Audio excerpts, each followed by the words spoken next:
আমার ওশি আপু দেখতে খুব সুন্দরী ছিল।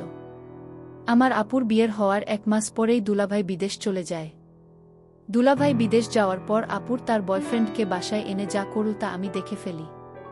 এই সুযোগটাকে কাজে লাগিয়ে আপুকে আমি যা বলতাম আপু তা করত।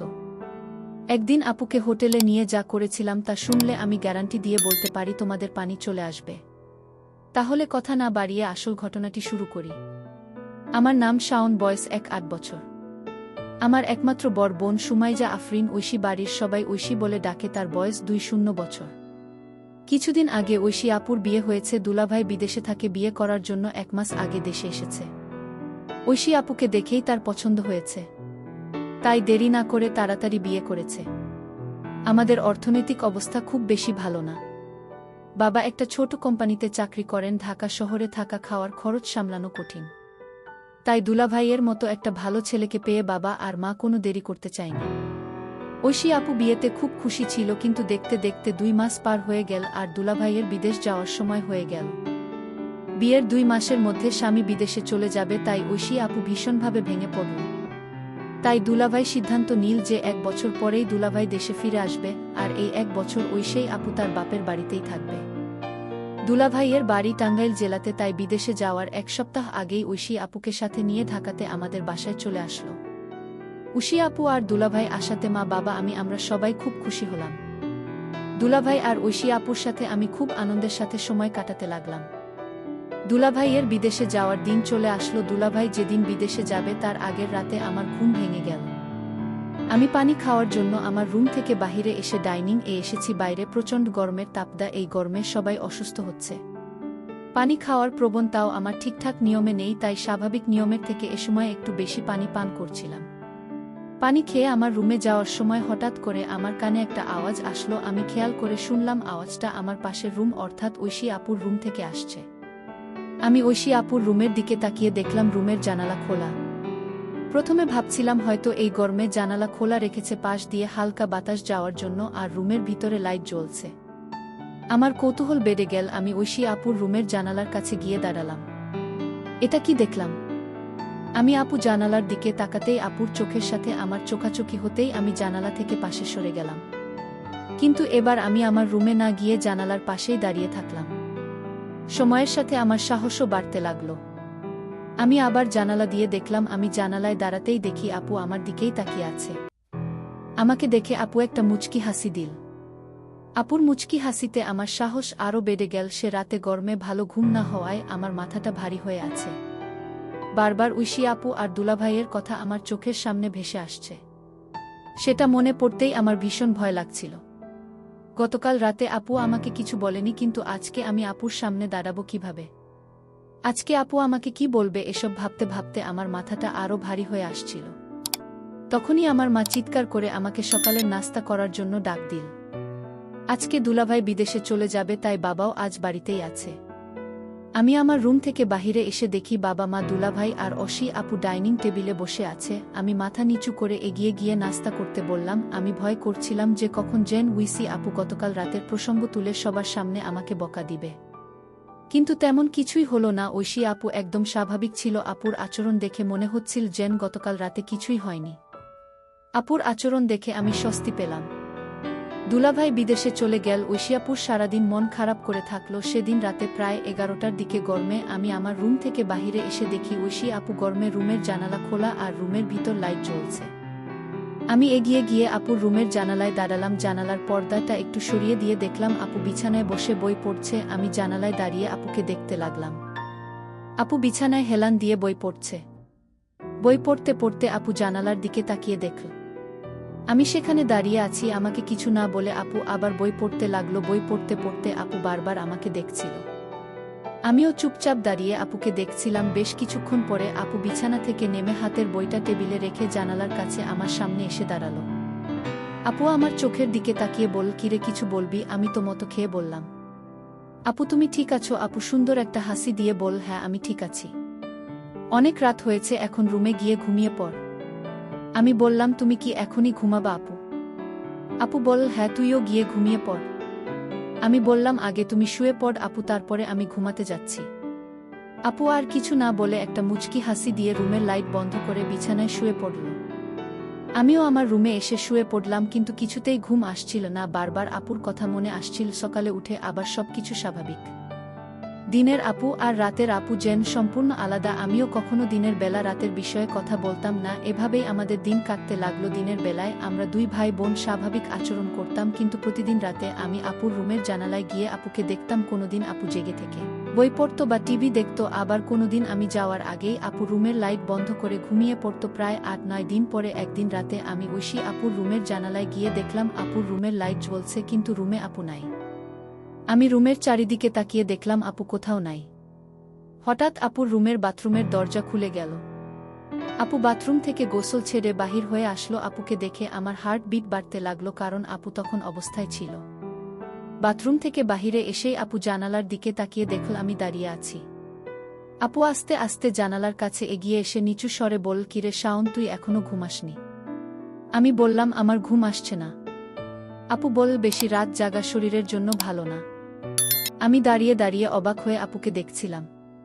আপু তখন ঘুমানোর জন্য প্রস্তুত হলো। তারপরে আমাকে বলল, এবার গিয়ে ঘুমিয়ে পড়। আমি বললাম, থ্যাঙ্কস আপু। আপু লাইট বন্ধ করে শুয়ে পড়ল। আমি আমার রুমে এসে সবকিছু ভাবতে ভাবতে ঘুমিয়ে পড়লাম।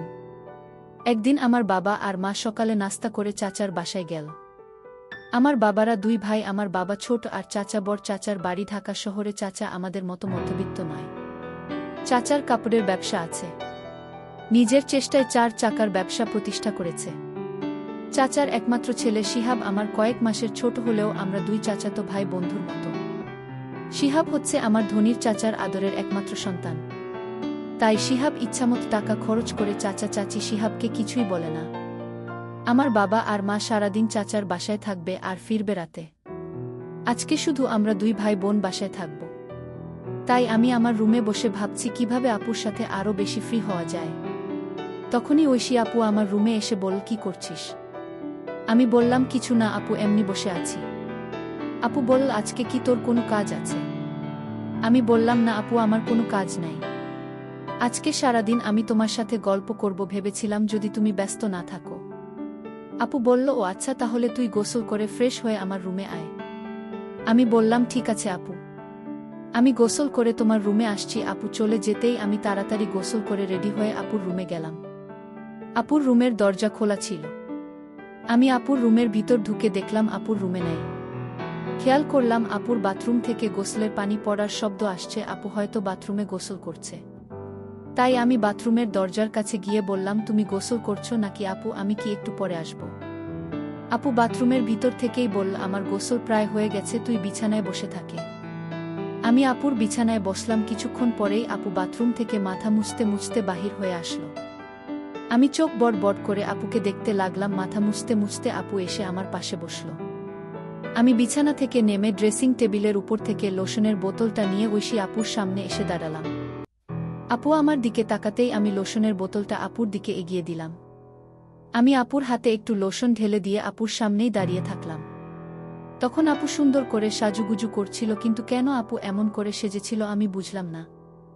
সেদিন রাতে বিদ্যুৎ ছিল না আর প্রচণ্ড গরম পড়েছিল, তাই আমি বাহিরে বের হয়েছিলাম। হঠাৎ আপুর রুমের দরজা খোলা ছিল। আমি আপুর রুমের ভিতর ঢুকে দেখলাম আপুর রুমে নাই।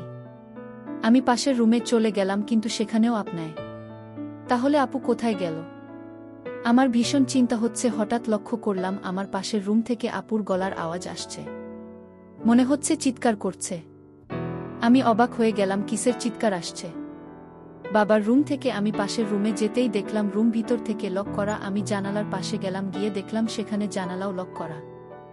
আমার মন চাচ্ছে জানালা ভেঙে ঘরে ঢুকে পড়ি। কি হচ্ছে রুমে? আমার বোন এমন চিৎকার করছে কেন? আমি কোনো উপায় না পেয়ে দরজা ভাঙার চেষ্টা করলাম, কিন্তু দরজা কিছুতেই ভাঙতে পারছি না। অনেক চেষ্টার পর দরজা ভেঙে ফেললাম। দরজা ভেঙে রুমে ঢোকার সাথে সাথে যা দেখলাম তা দেখে আমার মাথা ঘুরে গেল। একটি ছেলে রুম থেকে জানালা দিয়ে পালিয়ে গেল। তাদের অনেক বুদ্ধি। আমি দেখলাম জানালা দিয়ে যেন পালাতে পারে, সেই জন্য আগে থেকেই প্রস্তুত করে রেখেছে। আমি আপুকে জিজ্ঞেস করলাম, আপু রুমে কে ছিল? আপু বলল, সেই জবাব কি তোকে দিতে হবে? আমি বললাম, আপু তুমি আমাকে ছোটবেলা থেকে অনেক স্নেহ করো, আর আমি যখন যা বলছি তাই করেছ। আপু তুমি আমার সাথে লুকিয়ে না, এই ঘরে আর কি ছিল? বড় আপু আমি জানতে চাই জানলা দিয়ে পালালো। আমার বোন কোনো উত্তর না দিয়ে আমাকে বলল, শোন, তুই আমার কাছে আর যা চাইবি তাই পাবি, কিন্তু তুমি আমাকে অন্য প্রশ্ন করিস না। আমি ভাবলাম আপু কি বলতে চায়। আমি যা চাইব তাই পাবো। আমি আপুকে বললাম, আপু ঠিক আছে, আমি তোমার কাছে একটা জিনিস চাইব, তুমি কি দিবে? আপু বলেই দেখ না, আমি দেখি না। আপুকে কথাটা বলতে আমার খুব ভয় হচ্ছিল। আমি আনতাম করে বললাম, আপু আমি তোমাকে নিয়ে দূরে কোথাও ঘুরতে যাব। আমি বাড়িতে তোমাকে আমার মনের কথাটা বলতে পারব না, দূরে গেলে বলতে পারব। আপু বলল, কত দূরে যেতে হবে? আমি আপনাকে বললাম, কক্সবাজার গেলেই হবে।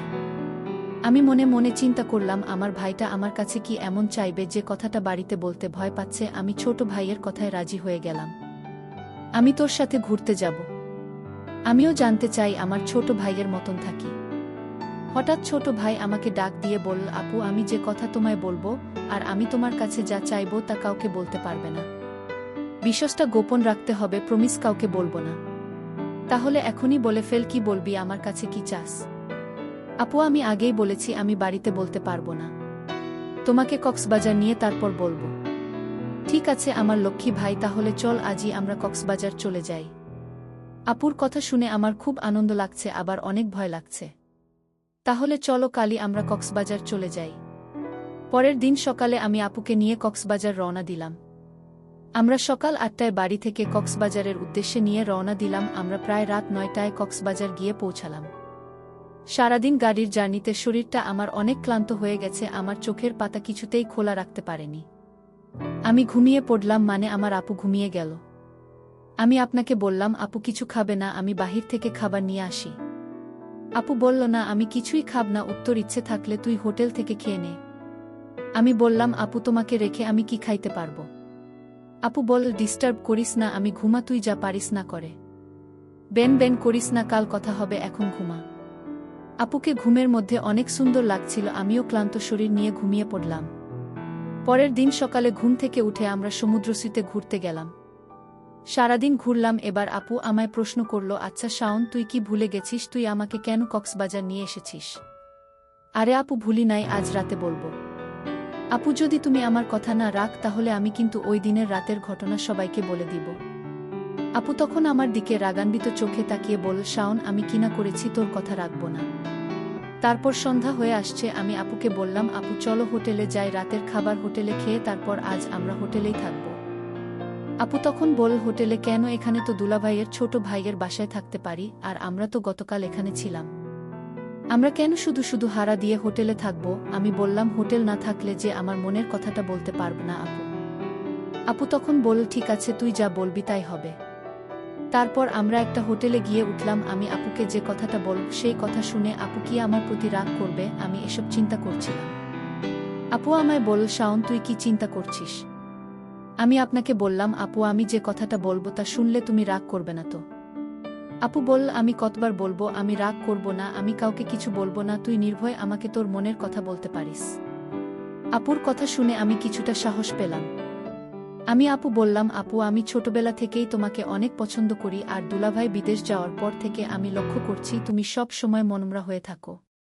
আমি তোমার কষ্ট বুঝি, তুমি চাইলে আমি তোমার কষ্ট দূর করে দিব। আপু বলল, তুই আমার কষ্ট বুঝিস? আরে আপু ছোট থেকে আমরা একসাথে বড় হয়েছি, আমি তোমার মনের কথা না বুঝবে কি বুঝবে? আমি জানি তোমার ভিতরে কিসের অভাব কাজ করছে। ছোট ভাইয়ের কথা শুনে আমি কিছুটা আশ্চর্য হলাম। বলে, কি সে আমার মনের খবর সব জানে? আচ্ছা বেশি কথা না বলে তুই বল আমার কাছে কি চাস? আপু আমি ছোটবেলা থেকেই তোমাকে আমার পছন্দ, আর তাই আমি তোমার সাথে। বল থেমে গেলে কেন? আমার সাথে কি? আপু আসলে আমার বলতে খুব ভয় লাগছে। আরে বাবা এত ভয় করলে কি চলবে, কি বলতে চাস বলে ফেলে। আপু ওই দিন রুম থেকে যে একটা ছেলে পালিয়ে গেছিল সে কি ছিল আপু? আরে ও হচ্ছে আমার স্কুল ফ্রেন্ডস। তার সাথে তুমি কি করছিলে আপু? আপু বল, আমি বলতে পারবো না, তুই কি বোকা, কিছুই বুঝিস না।